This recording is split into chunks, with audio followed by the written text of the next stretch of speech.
You may very well be aware of the Falklands War between the UK and Argentina in 1982. But what do you know about the Battle of the Falklands, fought in the seas off the islands between the British and the Germans during the First World War? In an epic naval encounter on the 8th of December 1914, the Royal Navy decisively defeated German Admiral Maximilian von Spee. He, along with 4 of his warships and 2,000 of his sailors, were lost to the cold waters of the Atlantic. That's over double the number of men killed on both sides in the Falklands War in 1982. The victory of the Royal Navy at the Battle of the Falkland Islands was sweet revenge for von Spee's defeat of the British at the Battle of Coronel just a month earlier. I've told the story of the Battle of Coronel in a previous video, so here is just a very potted history of events just to get you to our story today. At the outbreak of the First World War in August 1914, the German Navy's East Asia Squadron found itself stuck on the other side of the world from the European conflict, in China. Their commander, Admiral Maximilian von Spee, decided to sail across the Pacific with the intention of either somehow getting back to Germany, a long shot but maybe worth it, or to cause as much damage to Allied shipping before meeting his eventual fate. On the 1st of November 1914, his squadron defeated a Royal Navy squadron at the Battle of Coronel off the coast of Chile. British Admiral Christopher Craddock was lost and his flagship HMS Good Hope, along with HMS Monmouth, was sent to the bottom. It was the Royal Navy's first defeat since the Napoleonic Wars, and the British government and people were shocked. On the other side of the coin, the Germans were ecstatic. And that brings us up to speed for this episode, as we continue with von Spee's journey, which culminates in the Battle of the Falkland Islands. With Craddock's defeat, there was now nothing stopping von Spee from rounding Cape Horn into the South Atlantic. And from there, he could harass Allied shipping heading towards Europe, and as I said before, maybe even make a run for home. Either way, his East Asia Squadron was a formidable force, consisting of the armoured heavy cruisers Scharnhorst, his flagship, and Gneisenau, plus 3 light cruisers, the Leipzig, the Nurnberg, and the Dresden. The British Admiralty now scrambled to respond to this threat. Vice Admiral Sir Frederick Doveton Sturdee, who was the Chief of War Staff at the Admiralty, was now appointed Commander-in-Chief South Atlantic and Pacific, with orders to head south and hunt down von Spee. 2 battle cruisers, HMS Invincible and HMS Inflexible, were pulled away from the Grand Fleet guarding Britain to spearhead his force. They would rendezvous with Admiral Stoddart's ships that he'd already assembled in the South Atlantic. Those ships that Admiral Stoddart was gathering in Montevideo, consisting of armoured and light cruisers, could hold their own against von Spee's light cruisers, such as the Leipzig, but they were no match for the Scharnhorst or the Gneisenau, and hence the presence of HMS Invincible and Inflexible. In fact, those 2 British warships were both faster than any of the German vessels, and could also outgun them too. Within a week of the news of Coronel, the 2 British battle cruisers were, after swift repairs at Devonport, sailing for the South Atlantic, with Admiral Sturdee on board. Meanwhile, von Spee's squadron had returned to the Chilean port of Valparaiso, where they were greeted as heroes by the expat German community. Having spent their 24-hour limit in the neutral port, the German fleet once more put to sea, this time heading for the remote Chilean islands of Juan Fernandez. As a side note, it was on these islands that Alexander Selkirk was a castaway in the early 1700s, inspiring Daniel Defoe's classic story, Robinson Crusoe. In fact, Daniel Defoe played a major role in my recent story about the Great Storm of 1703, but I'm in danger of going down another rabbit hole. So, back to 1914. Here, von Spee's warships were joined by 2 collier ships, Baden and Santa Isabel, and a hospital ship, the Seydlitz, not to be confused with the German battleship at the same time with the same name. This ship, a German liner, had been in Australia just before war broke out and had headed across the Pacific to join von Spee. Finally, on the 15th of November 1914, von Spee set sail for the Straits of Magellan at the very southern tip of South America. Next stop, the South Atlantic. Speaking of which, what was happening in the South Atlantic? Well, following the defeat at Coronel, what remained of Admiral Craddock's squadron had retreated back around Cape Horn to the British colony of the Falkland Islands. HMS Canopus remained at the capital, Port Stanley, and HMS Glasgow then sailed north to join Admiral Stoddart at Montevideo, joining him on the 11th of November. While Stoddart was on alert, intelligence from Chile suggested that von Spee was somewhere still in the Pacific, so there was no sense of urgency.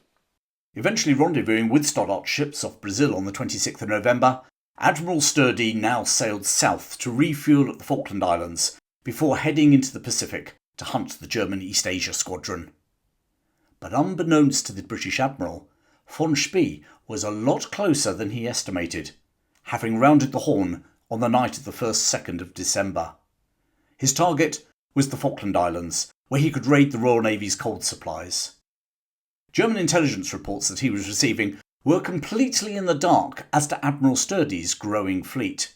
Indeed, what intelligence he did have suggested that Sturdee was somewhere in the North Atlantic, so he was expecting to encounter little or no opposition on the British Islands. But in the meantime, his ships captured a British merchant ship carrying anthracite coal. His squadron spent the next 3 days transferring that coal to his ships in the relative safety of the east end of the Beagle Channel. It would prove to be a costly error. Had he not leisurely transferred that coal, he would have arrived at the Falkland Islands on around the 5th of December, which, apart from HMS Canopus, which had been beached to provide a stable platform for her 12-inch guns, was totally undefended. As it was, he would now arrive on the 8th, and on the 7th, Admiral Sturdee and his fleet arrived at Port Stanley.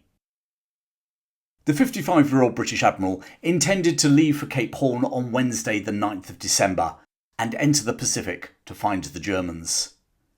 His fleet consisted of the 2 battle cruisers that he'd sailed from Britain with, HMS Invincible and Inflexible, 3 heavy cruisers, HMS Kent, Cornwall and Carnarvon, and 2 light cruisers, HMS Bristol and the survivor from Coronel, HMS Glasgow.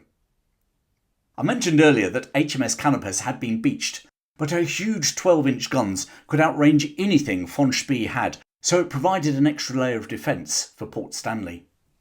Finally, there was HMS Macedonia, a former liner, now turned auxiliary ship. With that planned imminent departure, Sturdee ordered all his ships to keep up steam to achieve 12 knots within 2 hours' notice. The only exception was HMS Bristol, who was allowed to run her fires down to enable repairs. And speaking of feeding fires, if you're enjoying this story, then please help me feed the beast that is the YouTube algorithm with a like, a comment or a share. The more of those you do, the more people YouTube will share this video with. Thanks. At 7:50 a.m. on Tuesday the 8th of December 1914, Mrs. Muriel Felton, wife of the manager of the sheep station at Fitzroy on the Falkland Islands, telephoned Port Stanley, reporting 2 unidentified warships on the horizon. Incidentally, it was in the waters just off Fitzroy that the Royal Navy auxiliary ships Sir Galahad and Sir Tristram were attacked during the 1982 Falklands War. It was one of those who was more surprised moments. Whilst the Germans had not expected to find all of those ships, von Spee had expected some sort of presence, for instance HMS Canopus, and hence the reconnaissance. Sturdee, on the other hand, was still under the misapprehension that the Germans were operating off the coast of Chile. Fortunately for Doveton Sturdee, he had kept his ships ready to sail at 2 hours' notice. At 8:30 a.m, action was sounded, and the boilers fired up. At 10 a.m, the British fleet moved out, leaving behind the beached HMS Canopus and HMS Bristol, who sailed an hour later. It was HMS Canopus, however, who actually fired the first shots of the battle. As the Germans headed for the radio station near Hooker Point, she opened fire from behind the hill. Alarmed at both the shells heading in their direction and the serious amount of smoke emanating from Port Stanley, the Gneisenau and Nurnberg turned away to the southeast, towards the rest of their fleet. Behind them, around the headland, appeared HMS Inflexible, followed by Invincible, and then Cornwall. Glasgow, Carnarvon and Kent brought up the rear. It was a calm, bright morning. The sea was blue and visibility almost perfect. Already the British could see the smoke of the German fleet about 15 miles away. Sturdee signalled General Chase. In other words, each of his captains would operate independently rather than stay in formation, and do whatever was necessary to catch the German ships. Invincible and Inflexible, both with top speeds of 28 knots, led the charge. By 11 AM, they had closed the distance to about 12 miles, but his ships were producing so much black smoke that Sturdee was having difficulty seeing the Germans. He ordered a reduction in speed to 24 knots, so as to both create less smoke and also allow the rest of his ships to catch up. But even at 24 knots, the battle cruisers were still faster than the rest of the squadron. HMS Carnarvon and Cornwall started to lag about 5 miles behind. At the same time, that reduced speed still matched the top speeds of von Spee's squadron. With the gap continuing to close, Sturdee ordered Invincible and Inflexible to fire on the closest German, the 3,200-ton Leipzig. For the next hour, the Germans tried to outrun the Royal Navy, but at 1:20 PM, von Spee ordered his ships to scatter towards the South American coast, whilst Scharnhorst and Gneisenau would turn and take on the British. Sturdee now signalled for HMS Cornwall, Glasgow and Kent to chase the light cruisers, whilst Invincible and Inflexible would stay to deal with the two German armoured cruisers. It was almost like some medieval knights in a jousting tournament. Admiral Sturdee and his two battle cruisers taking on von Spee and his armoured cruisers. 16 12-inch guns and 32 4-inch guns versus 16 8.2-inch and 12 6-inch guns for the Germans. And whilst the Germans didn't quite have the range of the British warships, they were highly skilled gunners. The crews of the Scharnhorst and Gneisenau had both won gunnery competitions in the German Navy back in peacetime, and they'd also had real live firing experience from the recent Battle of Coronel. As if to prove that skill, as Sturdee closed to 13,000 yards, the Germans opened fire. Despite being at maximum range for their guns, they actually hit the Invincible, which was a pretty incredible piece of shooting. They might be more skilled as gunners, but the German crews were hampered by the fact they'd not been able to replenish all those shells they'd used sinking Admiral Craddock's ships at Coronel, so they had to ration their shots. And just after 2 PM, Sturdee ordered his ships to change direction to close the range still further. Once more, he temporarily lost sight of the Germans as he was engulfed in thick black coal smoke. By the time he had clear visibility again, von Spee had taken the opportunity to pull away to 17,000 yards. Sturdee ordered his guns to cease fire whilst he closed the gap once more, which with their superior top speeds, Invincible and Inflexible were easily able to do. At 2:45 PM, with the distance reduced to 15,000 yards, they resumed their fire. Von Spee now decided on a gamble. Rather than running, he would turn and close the range himself, and thus engage his 12 secondary guns before the British were able to engage theirs, doubling his firepower. It was a risky move, but at just over 12,000 yards, the Germans opened fire with those secondary 6-inch guns. But whilst they now had more firepower, they were still up against the superior British 12-inchers, and they were a lot closer. Thus, despite this brave action by von Spee, it was his ships rather than the British that were taking the battering. At 3:15 PM, Sturdee moved on to the windward side of the Germans and was no longer blinded by his own smoke. His ships now had a clear view of the Germans, and once more opened fire.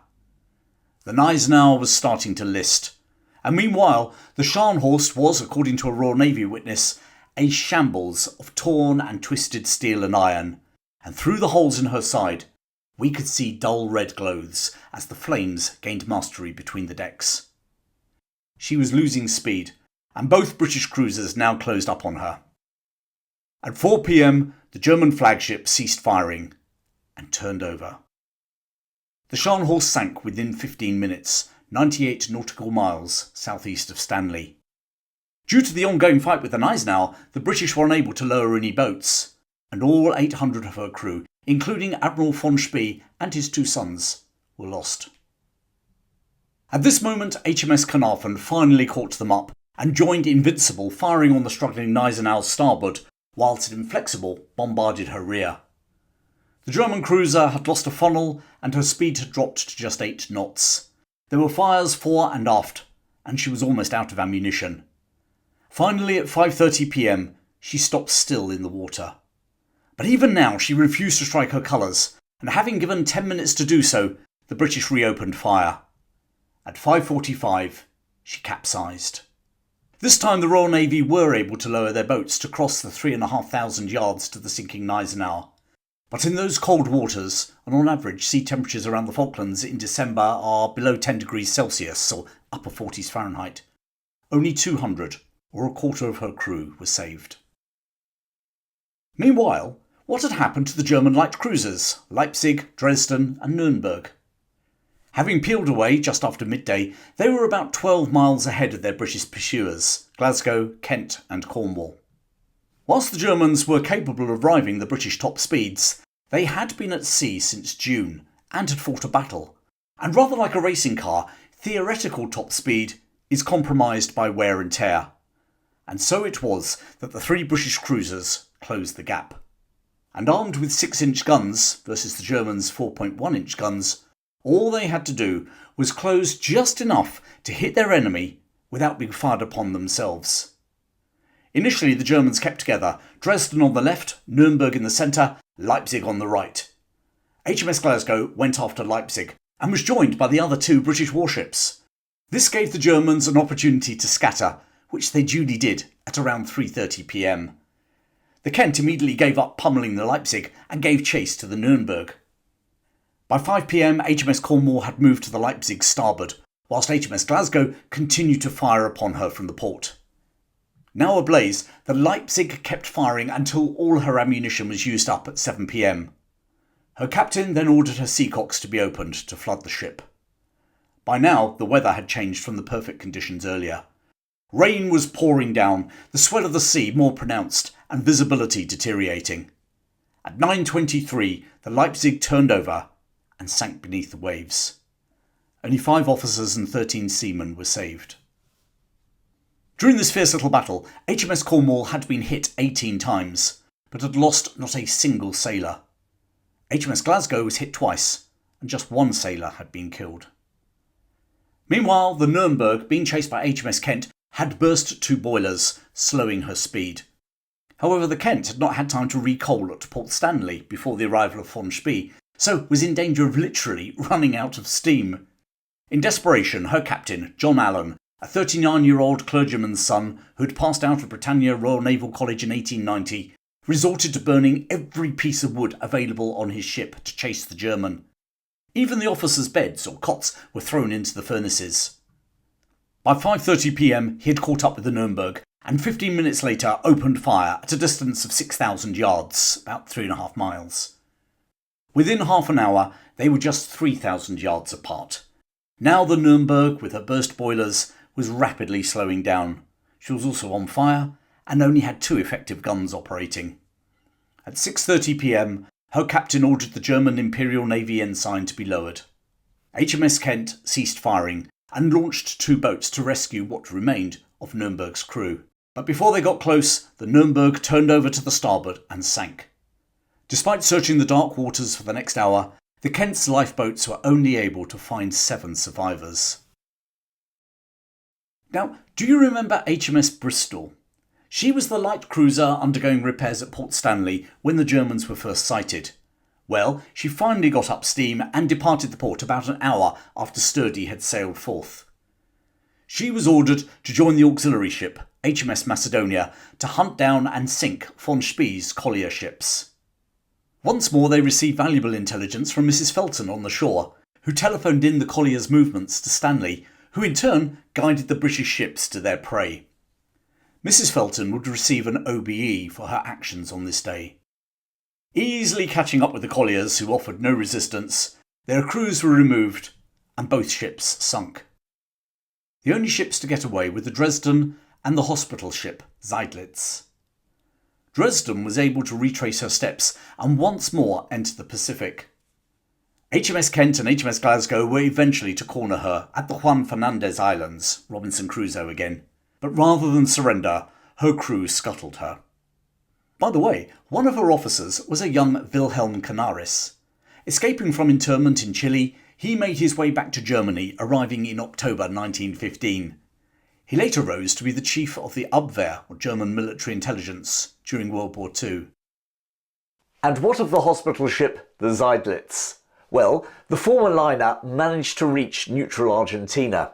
However, despite her claims to being a hospital ship, the Argentine authorities noted that she had no Red Cross markings on her, and her only patients seemed to be prisoners from that British merchant ship they'd captured at Cape Horn. So they classified her as a military auxiliary vessel and impounded her for the rest of the war. After the war, she resumed her career as a liner, principally travelling between Germany and North America. She was scrapped in 1933. HMS Canopus took part in the Dardanelles campaign and, rather like at the Battle of the Falkland Islands, provided gun support. HMS Invincible took part in the Battle of Jutland in 1916. She received a shell to one of her magazines and immediately blew up. There were only 6 survivors. Watching the Invincible explode was HMS Inflexible, who was also participating in the battle, having previously taken part in the Dardanelles campaign, where she'd struck a mine. Inflexible survived the war, only to be scrapped in the early 1920s. A second Scharnhorst was built by the Germans in the 1930s. She was sunk by a British fleet off Norway in 1943. Admiral von Spee's name would live on. In the 1930s, a German pocket battleship was named after him, the Admiral Graf Spee. Somewhat poetically, it too met its end in the South Atlantic. In December 1939, having been cornered by the Royal Navy at Montevideo, she was scuttled by her crew in the River Plate, and the events around her demise became the focus of the 1956 wartime film, Battle of the River Plate. Maybe I'll tell that story sometime in the future. What do you think? The Battle of the Falkland Islands was sweet revenge for the Royal Navy after their defeat at Coronel. And it was total. 4 German warships sunk with a loss of 2,000 sailors, against no Royal Navy ships lost and just 5 sailors killed. Amongst those Germans lost was Admiral Maximilian von Spee and his 2 sons. His long journey, all the way from China, had finally come to an end. If you enjoyed that story, then why not check out my episode about the Battle of Coronel? It's appearing about now. Plenty more videos on my channel and loads more coming soon. What would you love to hear about in the future? Drop me a comment. In the meantime, thanks for joining me today. Keep well, and I'll see you again very soon.